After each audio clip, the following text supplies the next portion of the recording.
Hi, ഇന്ന് നമ്മൾ നോക്കാൻ പോകുന്നത് ഒരു റിലേഷൻഷിപ്പ് റീഡിംഗ് ആണ്. നിങ്ങളുടെ റിലേഷൻഷിപ്പിന്റെ കറന്റ് എനർജി എന്താണെന്ന് നമുക്കൊന്ന് നോക്കാം.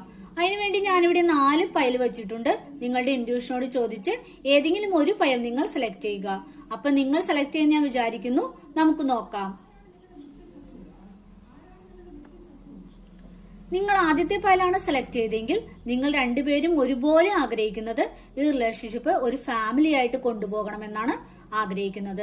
അതിനുവേണ്ടി രണ്ടുപേരും പരിശ്രമിക്കുന്നുണ്ട്.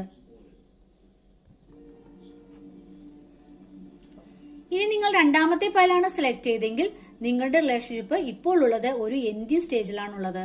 രണ്ടുപേരും ഈ റിലേഷൻഷിപ്പിൽ ഒത്തിരി വേദനയിലൂടെയാണ് കടന്നുപോയിക്കൊണ്ടിരിക്കുന്നത്. ഇനി നിങ്ങൾ മൂന്നാമത്തെ പൈലാണ് സെലക്ട് ചെയ്തെങ്കിൽ നിങ്ങൾ ഈ ബന്ധം നിലനിർത്തുവാൻ വേണ്ടി ഒത്തിരി പേരോട് ഫൈറ്റ് ചെയ്യുന്ന ഒരവസ്ഥയാണ് കാണുന്നത്. രണ്ടുപേരും ഒരുപോലെ ഈ ബന്ധം നിലനിർത്തുവാൻ ആഗ്രഹിക്കുന്നു. ഇനി നിങ്ങൾ നാലാമത്തെ പൈലാണ് സെലക്ട് ചെയ്തെങ്കിൽ ഈ റിലേഷൻഷിപ്പ് ഒരു നഷ്ടപ്രണയം പോലെയാണ് കാണുന്നത്. രണ്ടുപേരും പരസ്പരം നഷ്ടപ്പെട്ടതിനെ ഓർത്ത് ദുഃഖിക്കുന്ന ഒരവസ്ഥയിലാണ് ഇപ്പോൾ കാണുന്നത്.